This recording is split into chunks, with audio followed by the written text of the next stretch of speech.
Okay, so hi everyone. Hope you guys had a good weekend.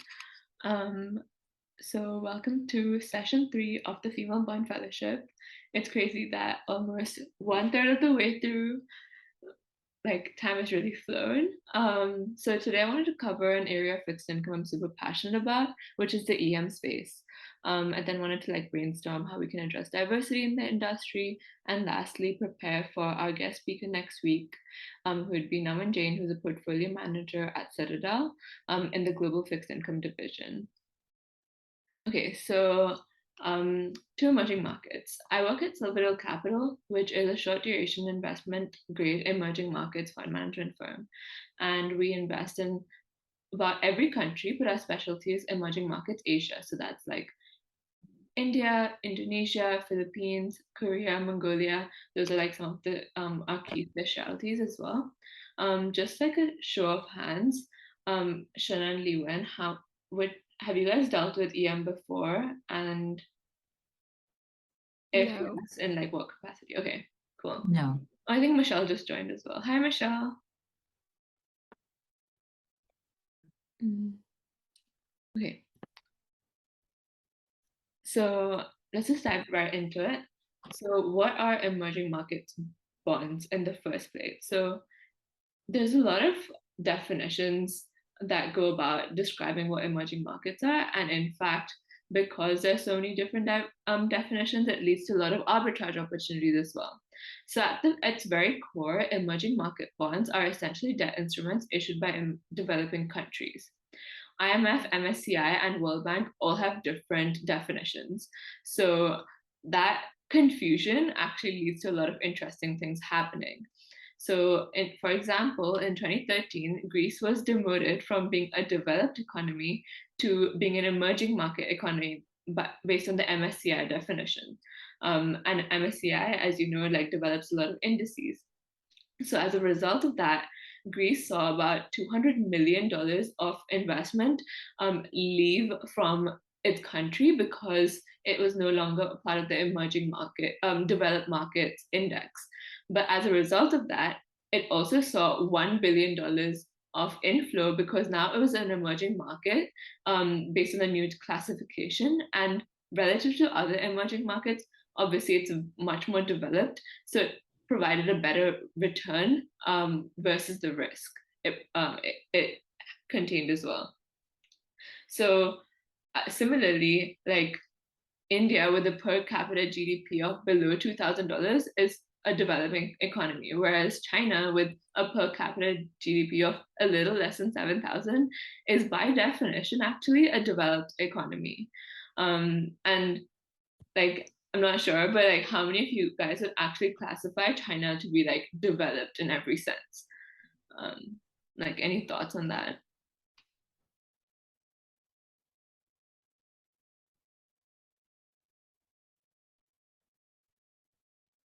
Yeah, I mean like generally I think that current news basis like China, there's just so much going on in China, and what one would think of a developed economy to be like extremely systematic and things like that, some of those characteristics aren't really present. So it's a bit of a weird definition to see that happening. But essentially, emerging market bonds tend to yield a lot higher than treasuries or US corporate bonds. Investing directly in emerging market bonds can be difficult, but most US based mutual funds have a variety of emerging markets income funds to choose from. And a good way to like sort of mitigate the risk we would get from investing in emerging markets would be using credit default swaps.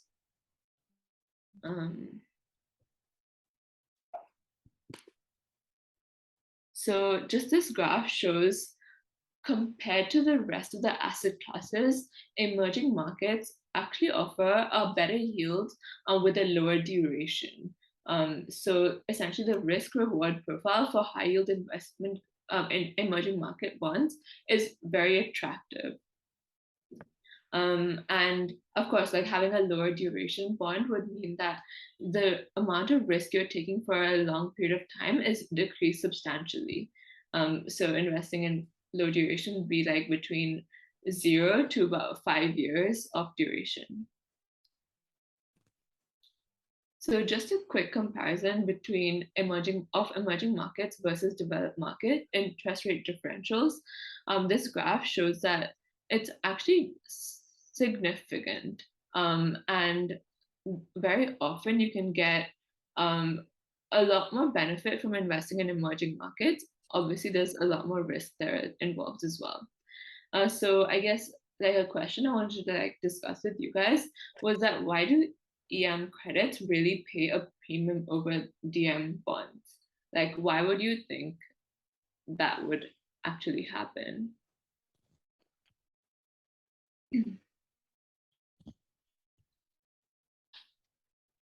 Any thoughts, like whatsoever? Um, because of the risk that you have in terms of like political risk, maybe. Um, even like, yeah, I don't know actually, but some kind of type of risk for the premium, right? Yeah. Leaving any thoughts? Yeah, maybe higher potential for development, so more opportunities. Yeah. Um, yeah. So I think both of you are right in that sense. Essentially, like I distilled it down to five main reasons. One is like Shun said, political instability. Then there's lower transparency and less financial disclosure. Three would be weaker corporate governance. Four would be like evolving regulation, like definitely poor enforcement of laws and regulation in case of bankruptcy. And then five is generally it's a smaller size, hence it's more vulnerable to economic gyrations, kind of like what Lewin said as well. A lot more potential, a lot more policies are still evolving, countries still evolving. So definitely a different market to traverse through. So I guess the question then arises that when all these points are there, when there's political instability, less transparency, is the risk reward even worth it? Like, can I just invest into US investment grade bonds, know that it's going to be a relatively simple procedure and call it a day? I'll like go through a couple of reasons why emerging market really stands out and why emerging markets is a really interesting place to look into like right now and how it's evolving as well. One factor before I get started on this is that as you would have seen, like one point I find really interesting is that while India has always been an emerging market country, it's always been developing. The stage at which it's already developed at is changing a lot over the years. So as it's not as developing as it was like 20 years ago. So that way the evolution of the emerging markets economy means that over time it's also becoming much more established, much more certain, and much more like a developed economy, but with the benefits of what traditionally you would consider their risk as well, because relatively these are still riskier assets, just not as risky anymore. So emerging markets together represent a really large investment asset class, and they have a market capitalization of about $2 trillion, which is actually larger than both the US high yield and US dollar emerging market sovereign bonds. And because of the factors we discussed earlier, it also means that emerging markets are slightly less researched compared to more developing bond markets. Like there are less analysts covering them because I mean a lot of like manpower goes into like evaluating the US markets. So much emphasis is placed on like Bloomberg Ag Index in the US and things like that. So this discrepancy really creates opportunities for adding more value through security selection as well. And EM markets really stand up for three main reasons. So one is, of course, performance history. Two is greater global diversification. And three is sovereign resilience. I'll go more into each one of them to like explain what I mean by each one of them. So the first one, which is performance history, emerging market external debt, like which is like dollar denominated bonds of emerging market sovereign issuers, have a really long history of strong risk adjusted returns, as the graph shows. So in the graph, we can see that EM is really up at the top in terms of like return versus volatility of the returns. And then the second one, which is like greater global diversification. Emerging markets debt is also significantly more diversified than it has ever been. And now we see that numerous issuers from both sides of the credit spectrum, from investment grade to high yield. Like a country like India would have like really risky companies which are just starting be issuing their bonds, which would be like considered high yield, but like the high yield bonds 20 years ago may have now progressed to investment grade bonds, offering a much better yield compared to how risky they actually are right now. And the category of emerging market debt also includes low-income countries from sub-Saharan Africa and wealthy oil exporters from the Persian Gulf. So there's a huge spectrum. A more diversified issuer base really translates to less idiosyncratic risk and more active managed opportunities, especially when we're looking at indices like the emerging markets global diversified index shown on the graph here. So the graph shows that there are about 19 countries the index actually has. Average rating is actually falling in the investment grade category, and the yield or like the duration as well is very short. The yield is quite high. And then the number 3, the point would be like sovereign resilience. And what I mean by that is that emerging market countries have access to pools of financing from both multilateral and bilateral lenders that are not available to private market issuers. And they have much more flexibility because of like weaker governance laws to actually raise money domestically through both taxes and like other additional revenue streams. So they get a lot of government support, like much more than I actually thought initially. And I'll go more into a bit of that later. But that like doesn't necessarily make emerging markets like risk-free, and defaults do happen and at a higher, larger, faster pace than developed markets. But the incentive to pay the debt is very high as well in emerging markets because they have a track record to prove. And recovery rates after default are actually higher in emerging markets because they're the big companies that are actually able to issue the bonds often have government support, and the governments don't really disappear for any of the countries, so they're always there to provide support. And they explain what I mean with that in a bit. And once the recovery is in place, the returns from emerging markets debt can be very significant because longer bond maturities can sustain price appreciation, and countries also strive to improve their credit fundamentals. So in this graph, we see that Mexican bonds versus the Pemex bonds. And Pemex, as you guys might know, is like an oil and gas producer in Mexico, which is essentially classified as a quasi-sovereign.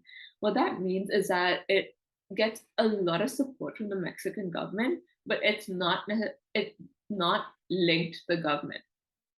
Because it is the largest employer in Mexico, the government has all the incentive to support it because of slight corruption in the sense that they have the most amount of employment there. They need to make sure the people there are the happiest because they get their votes from that place. Also, because it's an essential industry like gas and oil, the government needs to ensure that they're getting steady output from the company as well to ensure they have a bustling global economy as well. It's also a huge point of like research innovation for them, and a very prestigious organization to join in wider Mexico. So credit risk tends to be a bit lower, and taxes are not necessarily a source of revenue, but the government can sort of switch their mind anytime and get a lot of revenue from the companies as well. But when they see that companies not doing that well, they can also provide a lot of support there. So I thought that this is quite an interesting like mixture of relationships that's going on, because obviously there's like a private side to it, which is like the companies individually managed, but there's a lot of public vested interest as well, because Should the government want any favors from the people who are working at a company, of course they can get that by appeasing them and providing them benefits, tax cuts, and things like that. I think I'll stop here for a bit to see if you guys have any questions. Does that make sense? Like quasi-sovereigns, like the benefits I've discussed and things like that.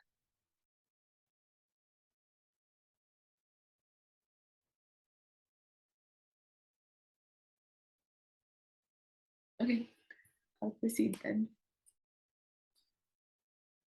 Is like thumbs up if you guys understand what I'm saying, or if it's like too fast, too slow. I think it's good. Okay, cool. So like to go more into like why emerging markets now. So like really the comparative returns for emerging markets versus like DMs right now. Emerging, of course, like everything is kind of in shambles in the financial market, especially like fixed income and equities right now. But looking at the graph chart here, we see that emerging market and in particular high yield corporate bonds have really already bottomed out, and they're not seeing as much drawdown as they did see previously. So that's why emerging markets tend to be a better place to invest in right now, because the worst is really over for them. And they've recovered the fastest because of the support I mentioned, diversification, government support, and things like that. So in particular, the case for emerging markets really comes down to improving valuations, improving technicals. But the fact of the matter does remain that the fundamentals do remain mixed. The reason why emerging markets are slightly more attractive right now is because the financial markets have really already factored in the fundamental risks into prices. Everybody's always skeptical of emerging markets. Emerging markets do tend to be a place where people, when things are going down, that's the first place people tend to remove their money from, because they're like, okay, if things are going down, we know that a country with poor governance is really not going to do well. But it has seen also after it's going to see people who believe in it really believe in it. And emerging market debt is also further along in its adjustment, and technical factors are improving. So what I mean when I say that emerging markets have already factored current fundamental risks into the prices, is that as of like end of half year, like for example, the JP Morgan Emerging Markets Global Bond Index stood at a yield of about 8.57%. For comparison, this yield just has turned 8% during the peak of COVID liquidity crisis of like March 2020, which was biggest black swan event, like Six Sigma, like nobody expected that. And the last time we saw such elevated levels in terms of the yield being offered was really in the aftermath of the global financial crisis. And the 22% drawdown since the middle of September 2021 already exceeds the worst drop that we saw with the 2020 crisis or the 2008 crisis as well. So it's really recovering, like recession is over for emerging markets. And because these markets were triggered earlier, so the signs of global monetary tightening would also hit it earlier. So the rapid sell-off in spreads in the past like 6-7 months has really led to historically low dollar prices for emerging market bonds, and a lot of support for distressed issuers that might be forced to restructure and minimize their cost in case of any default. And overall, I think technicals are improving in the sense that weaker emerging market issuers, which is over like 20% of the market, is currently locked out of market access and will need to be funding through alternative means. So that means that the best ones are sort of left in the market. And because of the whole situation happening with oil, Russia, Ukraine, about 20% of the market constitutes of wealthy oil exporters with very low funding needs because of these excess high oil revenues. So there tends to be like the cream of the crop really left in the market, and as a result of that, we do tend to see that there's a stabilization and reversal in the prices, and which could lead to like rapid higher repricing in the near term, because we've really turned a corner on inflation as well. So yeah, I mean, I guess the bottom line is that emerging market fixed income is relatively attractive right now, and while it's definitely hard to like figure out what the exact bottom is, we do feel comfortable about the outlook of emerging market debt returns for the next 12 to 18 months, given where yields are right now, given where it is versus other markets which are suffering a lot more now, and are kind of where emerging markets were about a year ago. Okay, so that was kind of the overview of the emerging market space. I wanted to go through a trade idea, for example, and like talk through like how we think about investing in emerging markets from a credit analysis perspective, because I thought that might be useful to like actually put into concrete terms about like what I talked about so far. So a long trade idea that I was looking into recently was, and a lot of discussion is going on about this in the industry as well, is that Brazil seems to be a really good investment opportunity right now. And the reason is that because of the Russia-Ukraine crisis, Brazil has really benefited from it. And higher commodity prices have definitely boosted the external accounts and helped avert a recession despite an extremely tight local monetary policy. And as we discussed, like with emerging markets, there are things that we look at just beyond the corporate bonds issued within the country itself, and we go more even to like political state of things and things like that. And the presidential election seems to be going really well for the current president, which has resulted in a rally within Brazil. Which sounds insane to say when the rest of the world is really going downhill and we're seeing S&P 500 lower than it has been ever before in the past week or so.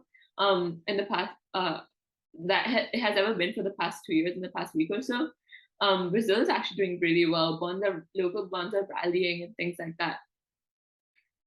So if we look at the graph over here in the top right section, we see that Brazil 41 bonds are actually trading really attractively. So it has a coupon of about 5%, and the prices is within like the mid 80s, yielding about 7%, and it's 50 bips cheaper to the curve. So while the rest of the bonds are relatively on this line, we do see that a lot of opportunity lies when we're investing here, because rather than invest in like say Brazil 47, which is offering the same amount of yield, we're investing in significantly less duration for the same amount of return. Similarly, like spread over duration is much better for 41s versus 37s, or even like say 28s. Does that make sense? Like because it really deviates from the average there. I had a question on this. Probably might be a stupid question, but what's the difference between like the different numbers for the Brazil bonds? Like, is this just like their what's like the difference between Brazil 41 and 47? Is it just like their different issuance date and kind of stuff? Exactly. So like each one of them is a different maturity. So what Brazil 41 means, that's like the Brazil bonds expiring in 2041. Oh, okay. Yeah. Okay. So essentially that's why at the bottom of the graph says mid duration, because as you so that's why as you see like 15 years is like Brazil 50-ish, because like we're in 2022 until 50 it's about 28 years. So as you go on the number of years, the duration also increases. Got it. But the duration doesn't necessarily equal the number of years left for maturity, because what the bonds contain internally could be a different duration to the bond issuance. Okay, let me explain what I mean by that. So when bonds are created, underlying, they are loans for a specific amount of time, and those loans can be renewed by the market. So you can be invested into a Brazil 50 bond, but it could actually be a bond that is maturing at 2050, that like you get the principal back in 2050, but the underlying could actually be much shorter duration. So the underlying loan could be of a lower duration, lower time period, and then the company can go ahead and renew that loan till it hits 2050. Okay. Yeah. So that's why if you're like looking at like, okay, she's saying 2050 is like 30 years from now, but it says 15 here. That's like the reason. Okay. Gotcha. And then like similarly, like a short trade idea in the emerging market space would be Panama, because there's so much instability there. And like there are like news articles where they're talking about humanitarian crisis there. And generally the public, the Panamanians, are fed up with the administration, and they're really hampered and troubled by the corruption deeply ingrained in the economy right now. So because of this, the government has also increased its foreign debt dramatically, and the debt to GDP ratio is now almost 70%, which could lead to the sovereign bonds falling dramatically, because there's much more debt on the balance sheet and a little improvement in the country's ability to pay that debt. So it's more likely that the country would default in this scenario. So I think the takeaway from me showing you the short and long trade idea was to really show that when you're looking at emerging market countries, it's kind of like playing detective as well. Like you have to look into like the government side of things, like what's really going on on the policy level before even going down to the bond level, because the bonds in emerging markets are directly affected by the policy much more than developed economies.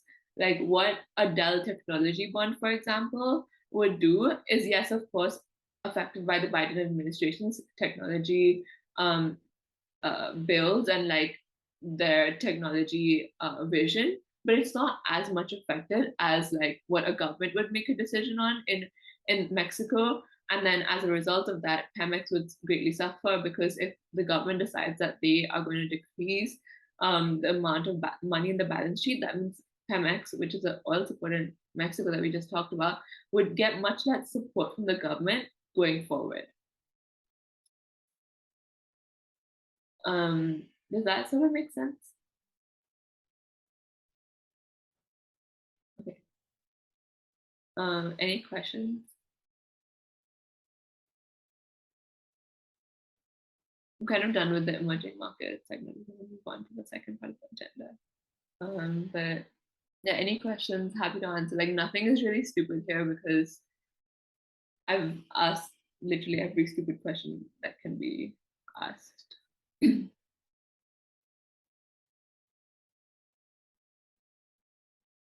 What do you guys think about like emerging market debt? Did you know the things I told you, like anything that really struck out to you?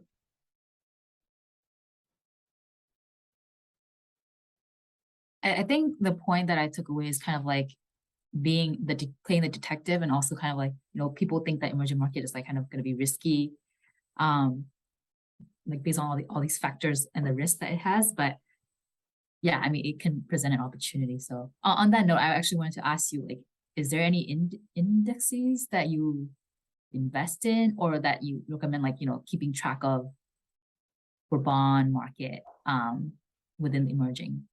Yeah, I really like this index, the JP Morgan index, because it has a decent diversification in with a good average rating, which is like triple B. So I think looking at its constituents and investing in it, which is definitely your decision. Yeah, for sure. And all the disclaimers that come with that is it's like an attractive opportunity for you to look into. Yeah. Cool. I think, yeah, with emerging markets, it's really like if you understand the markets, if you understand the government, if you've been tracking the politics, then that really poses the opportunity, because emerging markets are very difficult to get a handle of if you don't understand the government, if you don't understand the people mentality, the reputation of the government with the people, and things like that. So the opportunity really comes with expertise there. Yeah. I I have guess a how do question. people? Sorry, go ahead, Leon. Thank you. Sorry. I'm just wondering, compared to other kind of investment, is bond special for emerging market? So I'd say that bonds are more interesting in emerging markets because emerging markets are quite volatile. So when Mhm. you're investing in emerging market equities, equities are already so fast paced in terms of the price reactions and things like that. With bonds, it kind of it makes it more palatable to see how exactly the implications would play out. Also, bonds are just generally safer to invest in because in case of the company goes bankrupt, bondholders are always paid before the equity holders are. So rather than invest in equity for emerging markets, much safer to invest in bonds. Got you. Yeah. Sorry, Shun, you were saying something as well? Oh, I was just saying, like, is it right to kind of think about like within the emerging markets, like there's different countries, right? And obviously, like if you want to follow a specific country and like look at their wait, never mind. Diversification is important. So wait, I'll just scratch that question. But I guess the other question is like, how do you kind of deal with the lack of access to information for specific emerging countries? Because like when you can't really do research or like have a lot of information out there about those. Yeah, I mean, And it's a hard question. Or yeah. no, but like definitely a great question, because like sitting in Asia when we're investing in LATAM, of course we don't have access to the the the same sort of information that analysts in like Brazil would have, or even the US would have, because knowledge would be like understandably transferred that a bit faster. So I think what we would do is rely on like ratings report a lot. That is like Moody's, S&P, Fitch, to like tell us the nitty gritties of what's really happening on a government level, and on even a bond level. So of course, corruption is plenty in emerging markets, but the ratings reports have a very good indication of like how many transactions could be considered like shady, or like how we should think about the bond compared to the government's risk and how they see the government even evolving and things like that.